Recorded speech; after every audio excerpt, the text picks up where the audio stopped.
Welcome to Laugh, Cry, or Die, the special transport edition, because Steve messed up the timings and is currently driving during record time. You'll notice I'm looking ahead and not crashing the car. This is a comedy disability podcast hosted from a car and Naomi's house. My name's Steve Wilbury. I'm a professional spaz and part-time comedian. Naomi is a full-time comic and part-time spaz. No, she's a full-time spaz. She sucks at everything. That's my all the time. There's nothing good that comes from her. I have literally nothing to offer the world.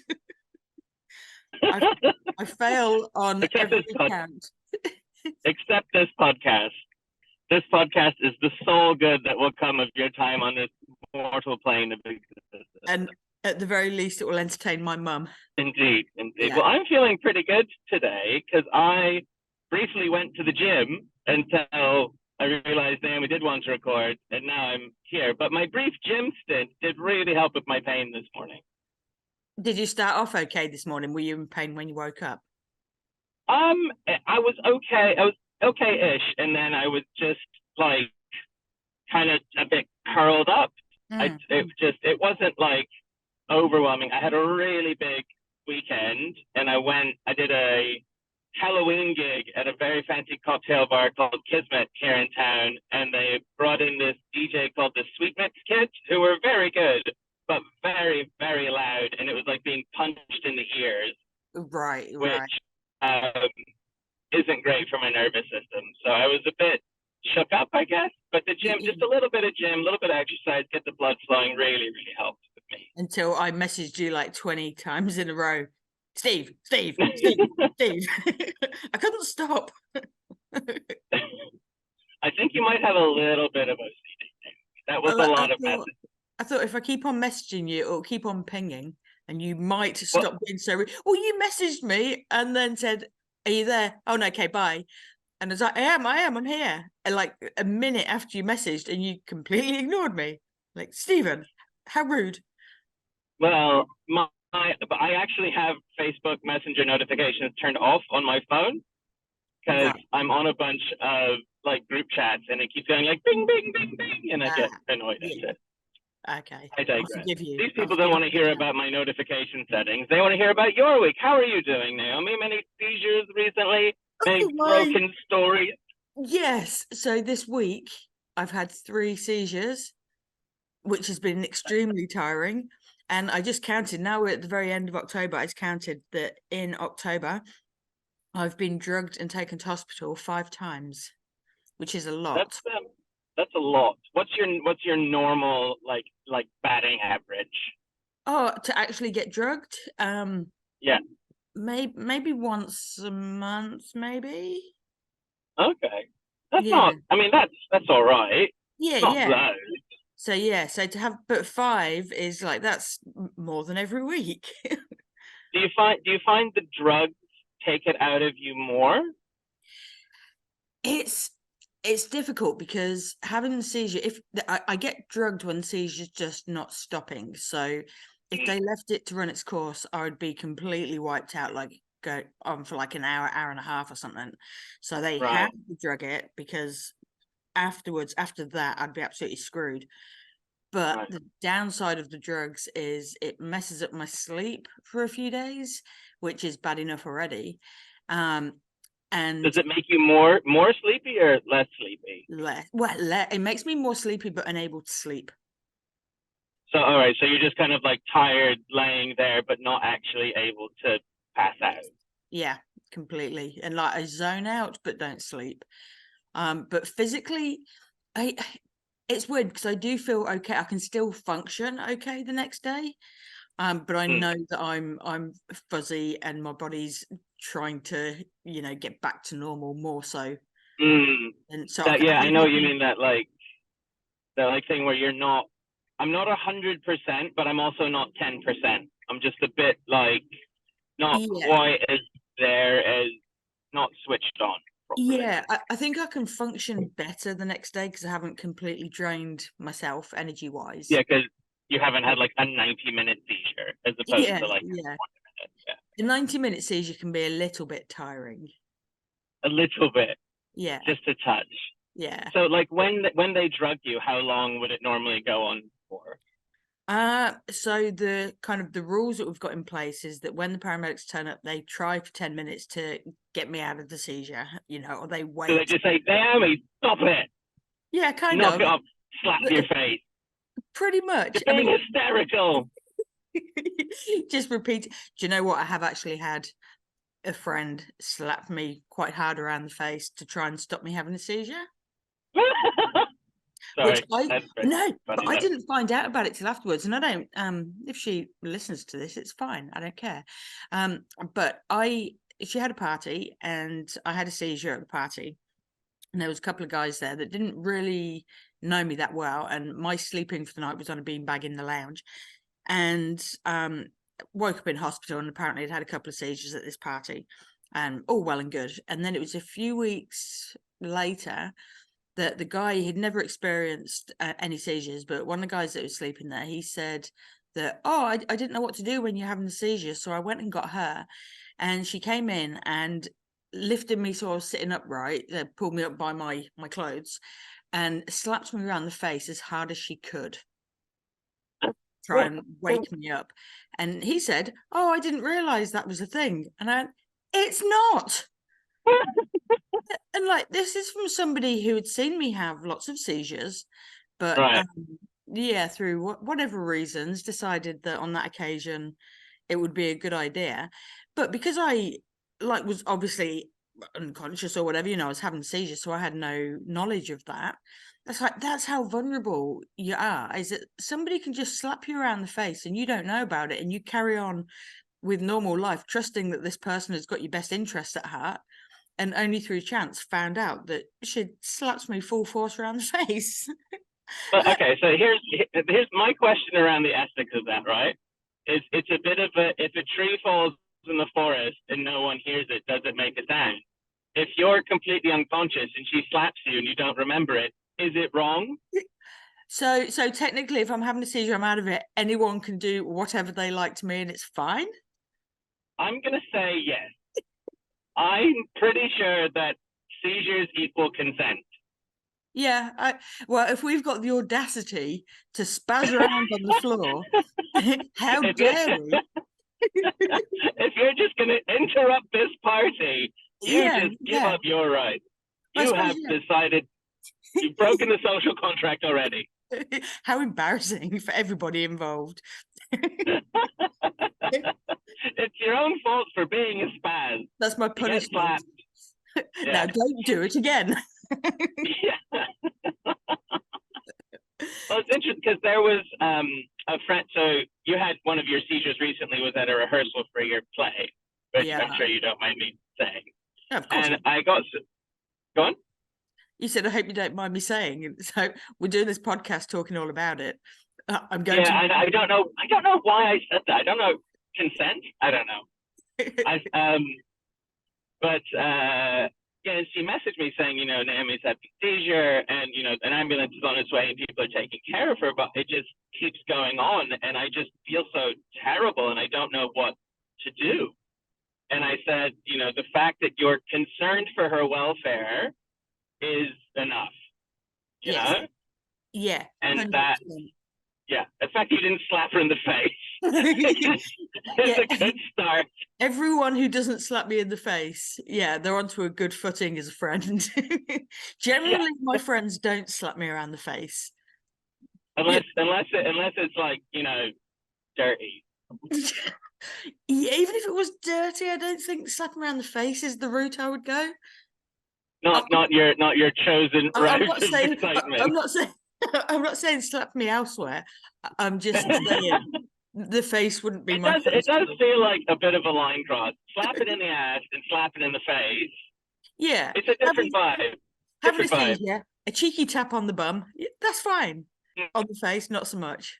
Full force as hard as you can, slap the face. That's a different vibe. That's a different party. I suppose a slap is better than a punch, at least. My black eyes might not be from injuries. It might be just from paramedics punching me. Stop having a fucking seizure. I'm having a really shit day. Yeah, and they drop me off at hospital. Oh, we found her like that. Oh no, she hit her head on the floor on it. She tripped on the stairs, having a seizure. Sitting here, Naomi. Oh no, she's still unconscious. It's fine. It is a very vulnerable place to be. But what you were saying about a vulnerable place, and especially, it's vulnerable enough being in your home or with a few people, but you're at a play rehearsal with kids, and Yes. all of a sudden you are not. Did you piss yourself? Was it that one of those?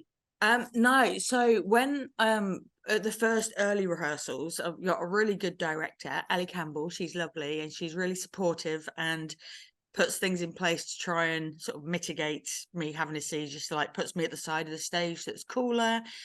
She keeps an eye out for me. But the first rehearsals kind of have to come out as a spaz to the group. So everyone will be standing around the circle and it's like my moment to announce, hey guys, just so you know, I'm a spaz and these are things to look out for and this is what I might do and this is how you look after me. And so everyone's sort of preempted on, the fact that it might happen. But then when it actually does, I think it's still quite confronting for people. So yesterday, so yesterday I was at rehearsal having a sing and a dance, and it was my birthday, so it was nice to have a sing and a dance. And I remember Ellie coming over and saying, "Are you okay?" And I think I said something along the lines of, "Why am I going wrong?"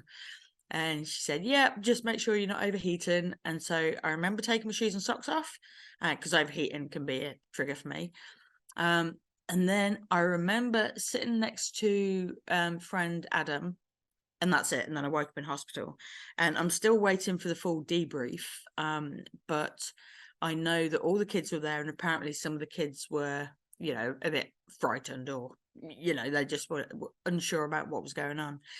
So now we've got this bunch of kids who have seen a seizure and a bunch of parents who are going to have to try and explain it. And I feel quite responsible for making all these kids feel okay. And I actually went on one of the epilepsy Facebook groups and said, how do you broach it? How do they approach telling kids what's going on? Because it's of quite an age range. And I try, and when it's younger people, in the past, I've described it as a brain disco. That's, I think, friendly and can make it a bit fun. But that's kids that I know quite well. So, yeah, I don't know. It's going to be weird at the next rehearsal. Welcome home, listeners. I've finished driving. We're now in the non-driving section of the special Steve in the Car podcast, which is really important. It's a little bit safer. Does it still say dick butt on your thing? No. I love that was actually, that podcast went quite serious. We got quite political, and the whole way through I was dick butt. So we're talking about kids seeing you and being scared because you're obviously possessed by a devil. Of course. Yeah. So yeah, knowing that these kids have seen it and the parents have now got that responsibility of explaining it to the kids, I guess the silver lining that I always look for is that these kids can now be, educated on what goes on, and they will kind of know what to do. But it's like, I don't know how interrupting, I can't think of the word, but how much I interrupted things. Like, was the rehearsal called to a stop? Has it, I don't know. And that's another weird thing, is not knowing the impacts that I've had in public. Because normally we're kind of aware of what we've been doing. So have you ever had an incident with your stuff where you've been like on stage or in public where you've had to escape?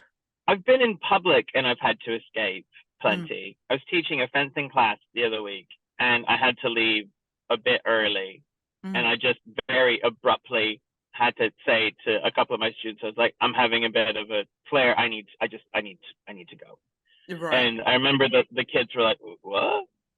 And one of them came up to me the next week and she was like, what happened? And she's like, because I went home and I told my mum, and then I was like, and he actually had to go. And she's like, oh, maybe he's got epilepsy. He shouldn't be driving. Blah, blah, blah. This is my impression of my student. And I was like, no, I have complex regional pain syndrome. I've had all these surgeries. I sometimes I get really bad pain when I'm overworked. And she's like, oh. Right. I mean, it is a good education for people. Like we are Yeah, doing for a sure. service. We're doing a good service to people and helping to educate the world. But you know what was weird is one of my friends, TK, he's seen me have seizures before, and we do like theatre stuff together. And so he knows what to do, has seen me have seizures, but because of that, people tend to ask him.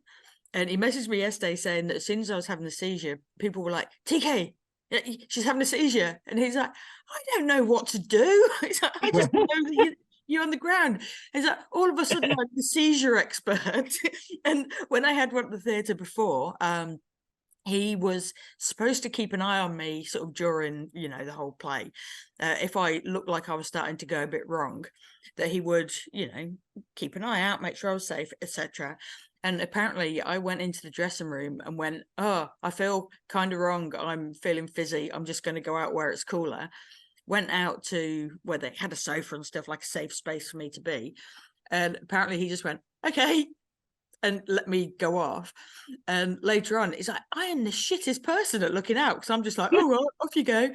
So then when he's standing next to me when I'm having a seizure, and I think at the time he was like 15. Yeah, he's 15.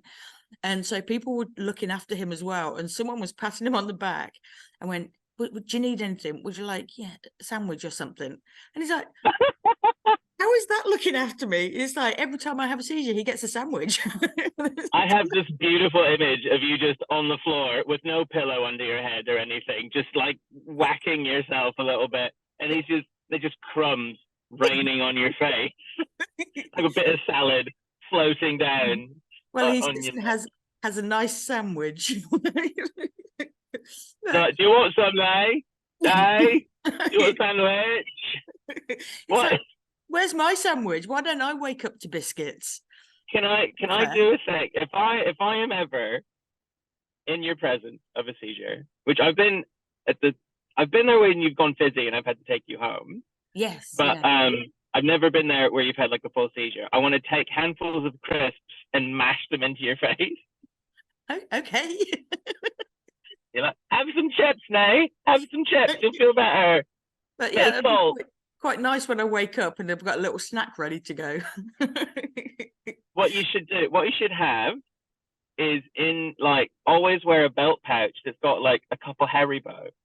So if you wake up, you'll have a little treat. I always have pocket sweets anyway. So like I will regularly put my hand in my pocket and go, oh, pocket sweets.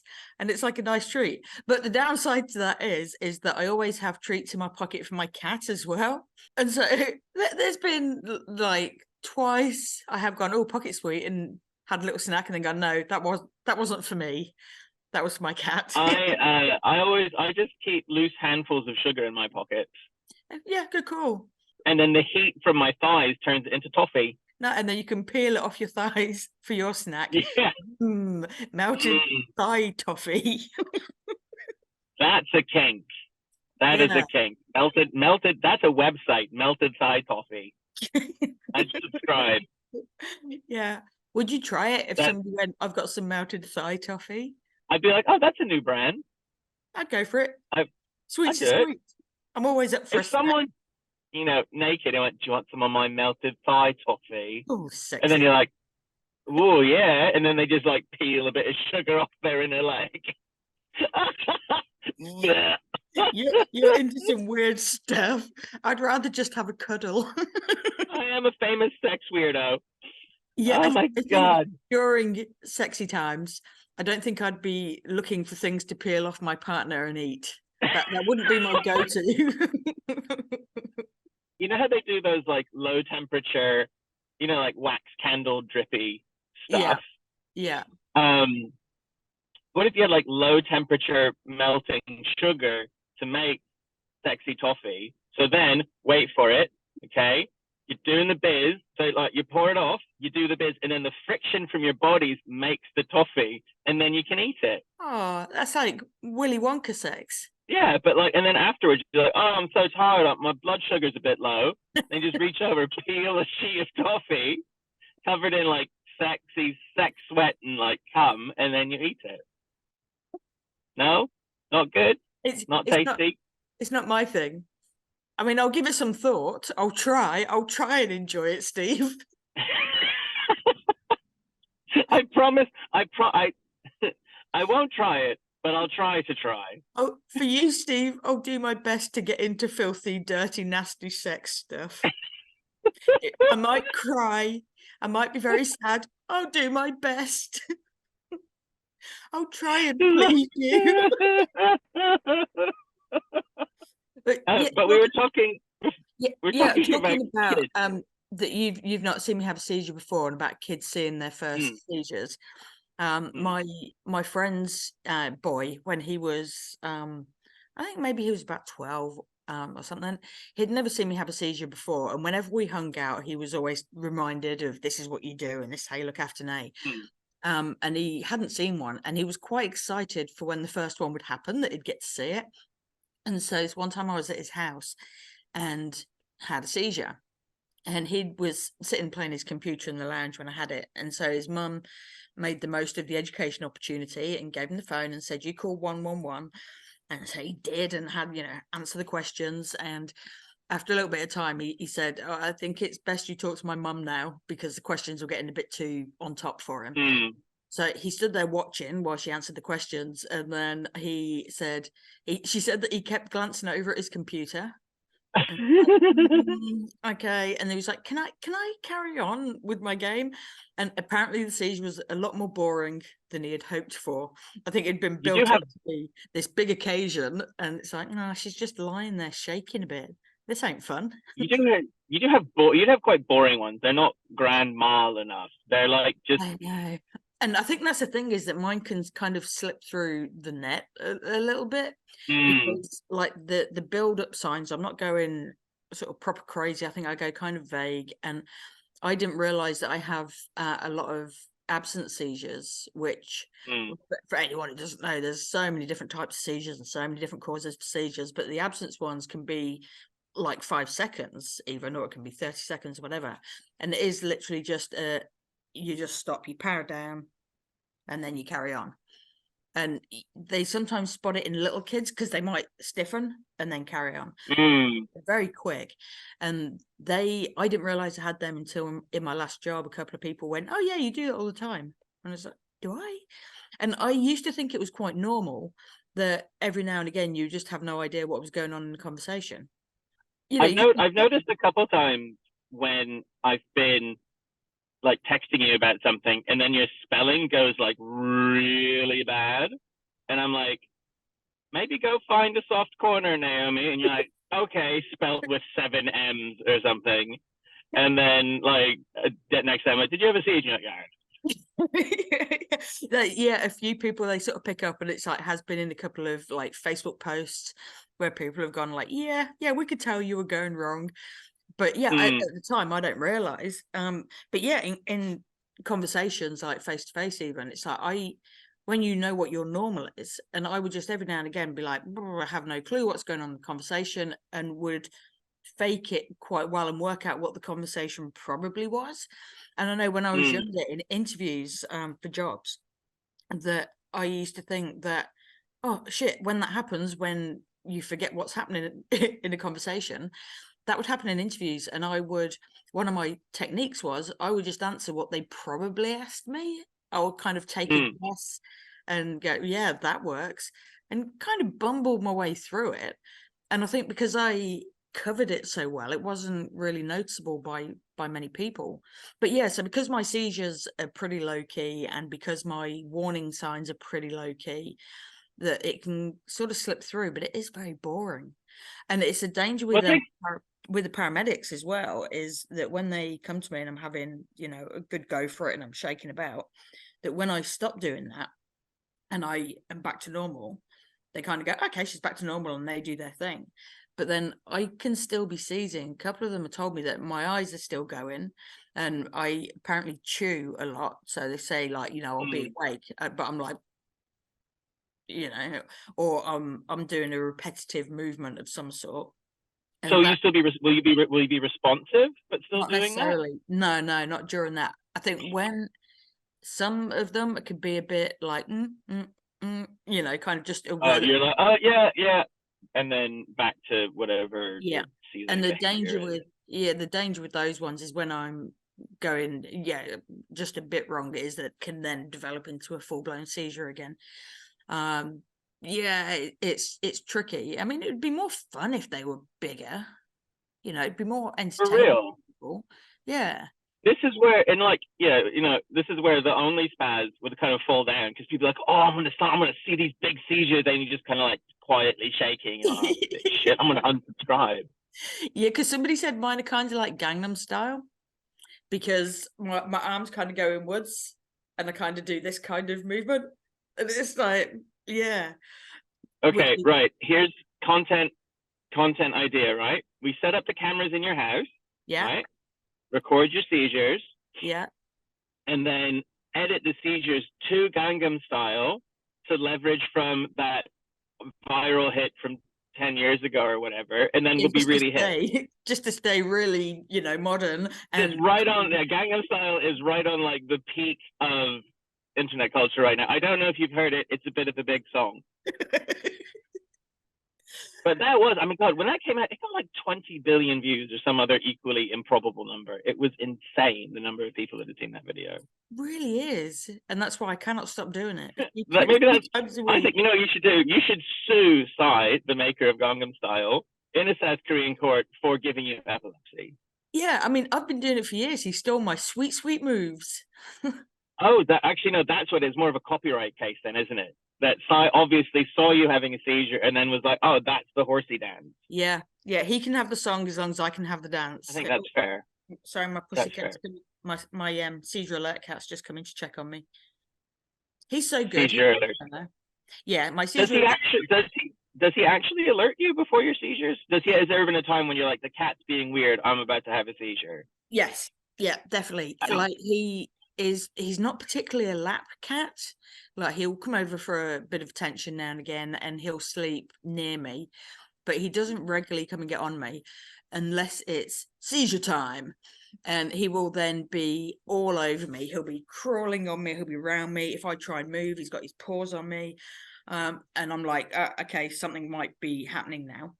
And then if I'm Wow. seizure, if I'm on my own, most of the time when I come round, he'll be sitting on me, staring at me, which is quite confronting, but he will sit there and I'll go to get up and he will dig his claws in because I'm obviously still not quite with it. I see here he comes now. He's going to say hello. And he will dig his claws in and keep me in place until he deems me safe to stand up. But the reason he first got the name was he wasn't my cat. We had an affair until he eventually left his real family and moved in with me. And the paramedics said that they would get here and he would be at the window or the door scratching, trying to get in. And then they would let him in and he would come running straight to me. And when they would be there with the blood pressure cuff on, they'd be taking, checking my blood sugars and they'd be doing all their bits and pieces. He would get in amongst the equipment and try and sit on me. And it wasn't freaked out by them at all. See, the thing is now, because he looks after me, I don't know if you can see him there, he keeps putting his paw on me as well. Yeah. See, now this is the downside. Because he does look after me, when he starts doing this, makes me go, am I okay? Like, warning I me. think he just wants to cuddle now. Oh, he loves you. He really is lovely. I don't know if you can see that there on his tag. It's got seizure alert cat, don't let me stay, and it's got my phone number. But yeah, so the paramedics, they would turn up and he'd be trying to get in. And then he sits with me and stays and makes sure I'm okay. And there's been times where they've come in, he's been sat at the door and what is all this about? He has led them to me. So like met them at the door. I've been somewhere else in the house. He's gone like, Lassie, like, she's over here. She's down the well, She's seizing down the well. Yeah. And so he is very good. And when I get back from hospital, if I've got an injury or something, he will, I think he can smell that I've been at hospital. He's come, and he's like, oh, she's been away. And he will check me all over. It will kind of be like, check in, see what's going on. And if I've, say, got a bump, he will stop at the bump and check it. And then he might lick it and just be like full on attention to that thing. And he will stay wherever the injury is. If it's my arm, he'll like cross my arm. When I had surgery on my ankle recently, I was back from the hospital and he lay literally across my ankle and protected it. And what a magic cat. I know, right? And he's just done it all off his own bag. Though I have taught him a trick. He does ring a bell for treats, which the benefits of being a full-time disabled person is I have moments of free time that I can dedicate to teaching a cat tricks. And so I've taught him how to ding the bell and he gets a treat. But I thought I was super clever teaching him how to do this trick, and I like show off to people, look how clever my cat is. But then I was in Wellington at a cafe, and when your coffee's ready, they ding a bell. So you can go and get your coffee. And they ding the bell and my hand went to my pocket. It's like, who's training who? I've trained myself. Like, so my cat's very proud of me. I'm such a good girl. Every time I ding the bell, this stupid robot gives me food. How amazing is that? Oh, I want that. Every time a bell dings, I get coffee. That would be awesome. But yeah, no, he's a good boy. He's very clever. He is a good boy. Yeah. I think that's about the end of our time today for a Safety Cat episode. A little bit meandering, a little bit of talk about toffee sex. Please do subscribe, leave a comment, do all that stuff. I know it's gross to mention it, but we do need it. We're still trying to grow the channel and the podcast and everything. Tell your friends. And if you think you would like to be a guest, if you've been affected by anything that makes your life really, really shit, send us a message. We want to talk to people. The more broken you are and the more rubbish you are, the better. You found your place. And like me and Steve have said before, we want to hang out outside the hospice or the ICU and find very poor people. And I did actually say to the paramedics who came to me a couple of days ago that it'd be so good to have them on speed dial. And they could be like, Nay, quick, get round. She's got half an hour left. And we race in with our microphones, do a quick interview. What's it like? You're right on the verge of death. I think if we could get someone who's like 5 minutes out, he's like, fuck, the secret of life is fuck everything. Yeah, right on the verge of dying. That would be like the wisdom of the about to die. So if you're about to die, quickly give us a message, and hopefully we'll answer, unlike Steve, that waits until I've messaged 20 times. If you're about to die, check your messages. Well, I didn't think you were going to want to record because you had a big old, hospital seizure, and then now you're like, I'm fine, fucking weirdo. Yeah. All right. See you guys soon. Bye.